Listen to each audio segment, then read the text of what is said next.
There is a crisis in Russia right now, and this isn't a minor issue.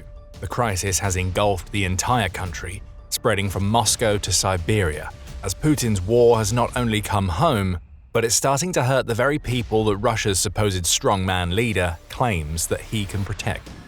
Ukraine is making Putin pay for everything that he has done. How? Ukraine just found Russia's off switch and flipped it. As we speak, Russia is in the grip of one of the worst fuel crises that the country has experienced since Putin grasped it with his iron fist and refused to let go. A devastating Ukrainian campaign against Russian oil is crippling the entire country, as shortages are running rampant across regions that Putin never thought could be affected by Ukraine's efforts. It all started with Crimea. In May, Ukraine began a concerted campaign to take out Russian logistics serving the Crimean peninsula. Dubbed Logistics Lockdown, this campaign sees Ukraine strike supply and fuel trucks along the logistical arteries that keep Russia's Crimean occupation alive, and it's been having a clear effect. By June 4th, there were reports of fuel shortages in Crimea, leading gas stations to impose limits on customers. Most were told that they could only purchase 20 litres of fuel per vehicle, which causes major issues for anybody who relies on driving for work. Images started circulating of massive queues outside gas stations, as people in Crimea desperately tried to get their hands on the last drops of gasoline available on the peninsula. Fast forward to June 21st, and restrictions had turned into outright suspension of fuel sales to all outside of government agencies, as Ukraine's bombardments of Crimean logistics ramped up. At first, it appeared as though the Russian fuel crisis was going to affect one region, but things have gotten much, much worse for Russia. Putin's major problem is that the campaign to isolate Crimea has been carried out alongside a much wider effort to cripple Russian oil refining and transportation hubs. And that campaign, let's just say it's causing some massive problems in Russia right now. On June 22nd, United 24 media reported that 6 Russian regions have been forced to implement the same kind of emergency fuel rationing that we saw in Crimea earlier in June. Those restrictions vary by region, with the 6 being Omsk, Saratov, Amur, Tambov, Irkutsk, and Voronezh. The restrictions in these regions aren't quite as bad as we've seen in Crimea, at least not yet. For instance, the authorities in Omsk have capped gasoline purchases to 40 litres per car, with diesel capped at 80 litres in cities and 200 litres on highways. In Saratov, there is a 30-litre gasoline cap that will run through to June 30th, at least. And in Voronezh, citizens buying from Lukoil stations can only get 30 litres of gasoline and 60 litres of diesel per car. Irkutsk seems to have the worst of it. Some gas stations have halted service entirely, only providing fuel to emergency services and other public utilities. Still, what we're seeing here is clearly a fuel crisis emerging. But what's the big deal, really, you might ask? So 6 Russian regions, or 7 including Crimea, are restricting fuel sales. Is that really a crisis? These are good questions, and we can give you an answer if we look a little deeper into Russia's fuel situation right now. While these 6 or 7 regions are making headlines for their restrictions, the reality that Russia is trying to hide is that there are dozens of regions all dealing with similar fuel-related issues.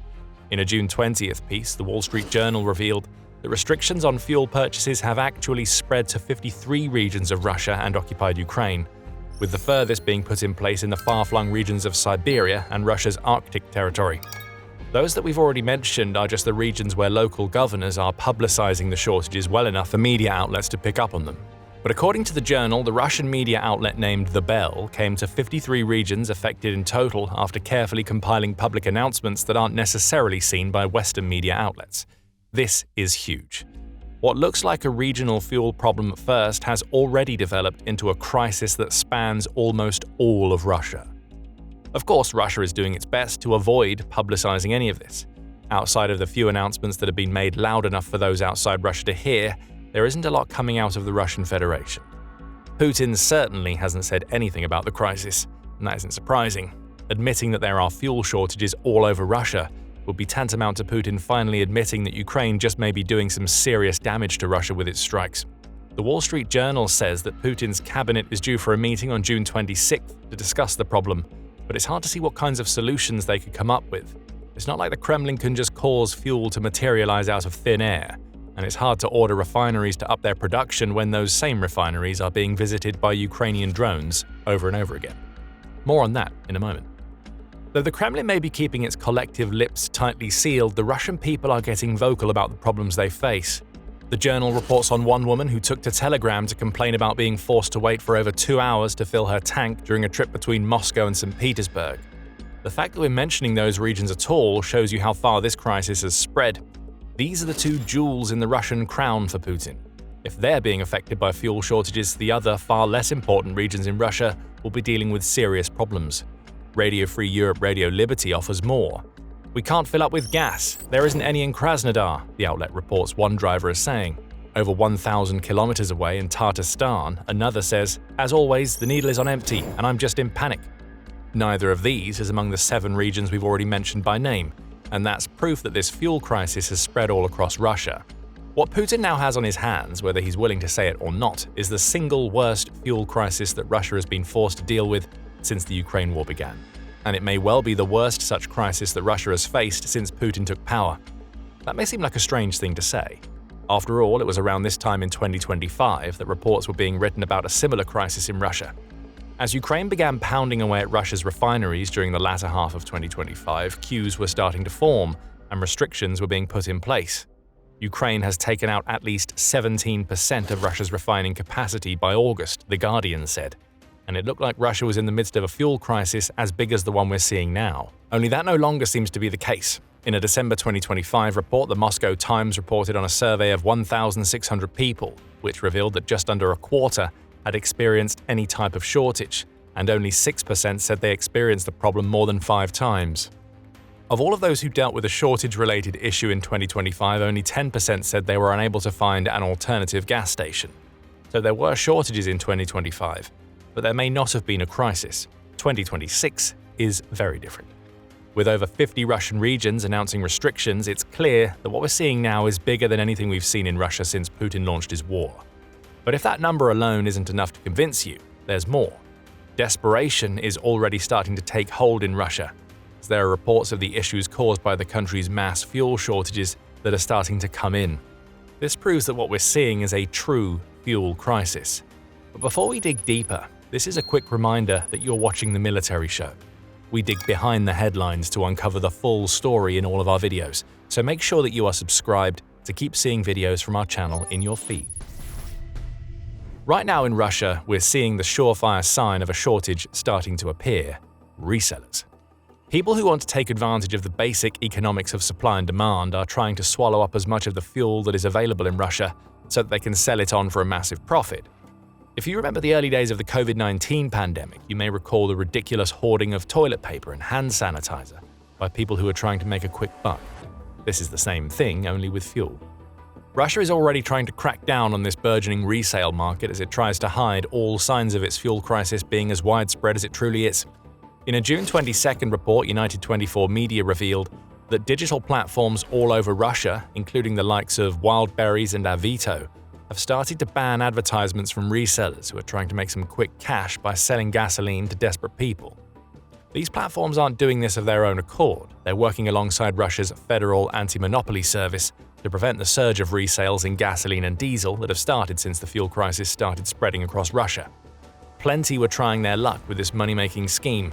The week before the report, a search for gasoline on Avito produced 740 listings, with 340 of those being made by corporate entities.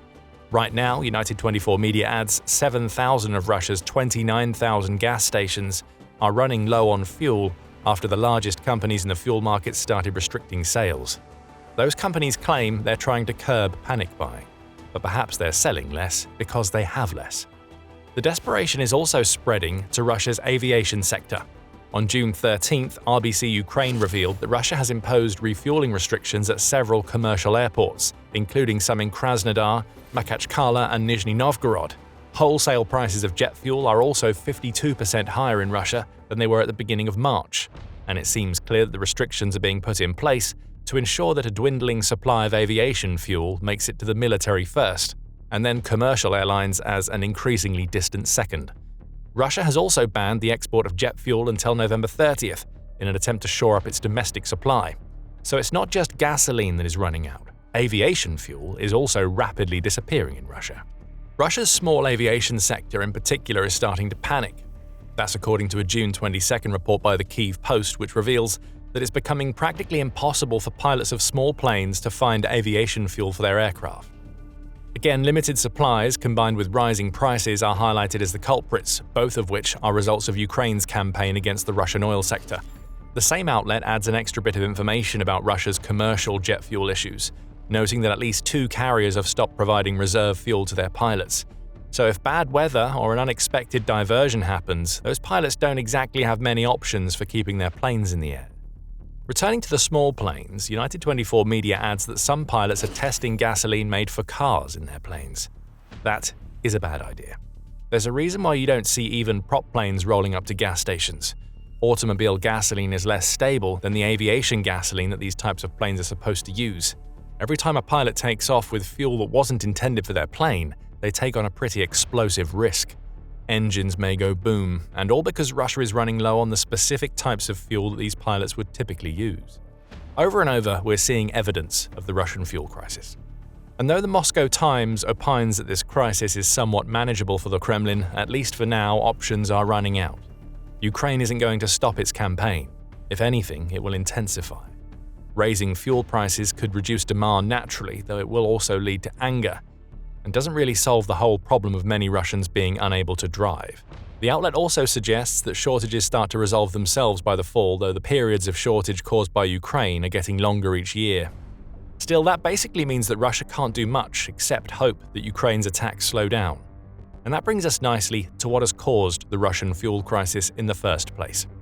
We told you at the beginning of the video that Ukraine has found Russia's off switch and that it has flipped that switch. What that means, in practical terms, is that Ukraine has been battering Russian oil refineries over and over in a campaign that started in earnest in 2025 and has only escalated as we've moved deeper into 2026. The Wall Street Journal points to a recent attack against Moscow's main oil refinery, which provides more than a third of the fuel used in the Russian capital and surrounding areas, as evidence of what Ukraine is doing. It adds that Ukraine has pulled off over 24 of these types of strikes against Russian refineries since March, potentially taking out around 20% of Russia's refining capacity. That would be bad enough, but there are other numbers that showcase the true scale of Ukraine's campaign. Radio Free Europe Radio Liberty reveals that Ukraine has carried out at least 40 strikes against Russian oil facilities, including refineries, terminals, and storage depots, between May 1st and the middle of June. The most impressive of these strikes saw Ukraine hit targets more than 1,500 kilometers away, and sending a clear message to Putin that Ukraine's drones can hit almost anywhere that matters inside Russia. Euromaidan Press takes a wider view, noting that Ukraine has hit 24 of the 33 largest oil refineries in Russia since 2022, with the bulk of these attacks happening during the last 12 months. And it's not just the number of refineries being hit, it's the repetition. On May 22nd, the Kyiv Independent added that Ukraine has struck Russian oil refineries a total of 158 times since Putin launched his invasion. A very rough average using this figure and the 24 refineries that have been hit gives us almost 6.6 strikes per refinery, though the numbers naturally vary depending on how important Ukraine considers a refinery to be. And by June 16th, the Odessa Journal was reporting that Ukraine's strikes had disrupted over 30% of Russia's refining capacity, rather than the 20% that the Wall Street Journal claims. What all of these numbers tell us is that Russia doesn't have an oil problem, it has a Ukrainian drone problem. Ukraine's kinetic sanctions are behind the fuel shortages that have spread throughout Russia. They're also the reason why Russia is struggling to sell oil. Bloomberg Podcasts points out that a June 11th OPEC report reveals that Russian crude oil output had fallen 690,000 barrels per day below the required level under its agreement with OPEC in May. That isn't a coincidence. Ukraine is making that oil burn, which means that Russia can't sell it, and what Russia does have is being funneled into its domestic market. The Moscow Times adds that Russia's May decline amounts to the 6th consecutive month that Russia has seen its oil production fall. Again, blame Ukraine and its flying sanctions. They're wreaking havoc on Russia right now, not only in terms of domestic fuel issues, which are bad enough, but every time Ukraine takes out an oil facility, be it a refinery, depot, or terminal, it stings the Russian purse. As oil revenues fall and tax collections fail to make as much as anticipated, Russia's budget deficit is only growing higher. The New Voice of Ukraine said on June 17th that Russian revenue is now $28 billion short of projections, which impacts Putin's war machine. Russia will have to keep spending to keep the war going, but it's now starting to lose a lot of money, and it's all due to Ukraine. But here's where a bad problem gets worse for Russia. It's not like Russia can quickly repair the refineries that Ukraine keeps striking. Western sanctions have made it more difficult for Russia to get its hands on the components that it needs to repair the machinery that Ukraine's drones have damaged. It's not impossible, but Russia has to circumvent sanctions by purchasing parts from third countries, which have to wait for delivery themselves and inevitably charge steep markups to account for the risk of doing business with Russia. Now, repairs that might have taken days are requiring months due to the slow flow of parts. And when a refinery is up and running again, Ukraine has a habit of sending drones back in to shut it down. It's starting to feel like a never-ending cycle for Russia, and that's going to make Russia's people restless. Beyond the queues at the pumps and all of the limitations, there are small signs of the impact that Russia's fuel shortage is having on its people. In Crimea, children's summer camps are being suspended due to a lack of fuel, Reuters reports. A small problem perhaps, but it's an example of the war that Putin started coming back to hurt his people. Far more painful is the fact that interest rates in Russia are likely to remain elevated due to the economic issues that Ukraine's campaign is causing. Russia's central bank cut the base interest rate from 14.5% to 14.25% on June 19th, which seems like good news on the surface. But Euronews points out that analysts believed a sharper cut was coming, and 14.25% is still ridiculously high.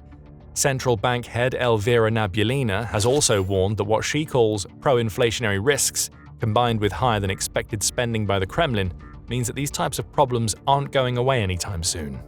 They may get even worse, especially if Ukraine builds on its campaign against Russian oil. Once again, Putin's war is coming back to bite his own people. And if you think that the Kremlin is going to do anything to try to quell the discontent that will inevitably arise from all of this, then think again. Russia's message to its people, delivered from the mouth of pro-Kremlin TV show host Vladimir Solovyov, is that any talk about fuel shortages on social media is just hysterics. One speaker on Solovyov's show even tried to claim that everything was fine and gasoline was everywhere. But it isn't. Shortages have spread from Siberia to Moscow and beyond.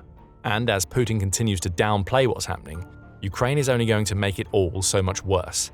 The money is drying up, the fuel is following suit, and sooner or later, the queues at the gas pumps will ignite into the social unrest that is the last thing that Putin wants to see. Crimea is seeing the worst of all of this. You could even argue that massive fuel shortages are the least of the occupiers' problems on the Crimean Peninsula. Ukraine's isolation strategy is turning Crimea into an island and will soon bring an end to Putin's illegal reign. How? Well, you can find out the answers along with what Ukraine is doing by watching our video. And if you enjoyed this video, then make sure that you are subscribed to The Military Show to catch more of our coverage of the impact that Putin's war is having on his own people. And thank you, as always, for watching.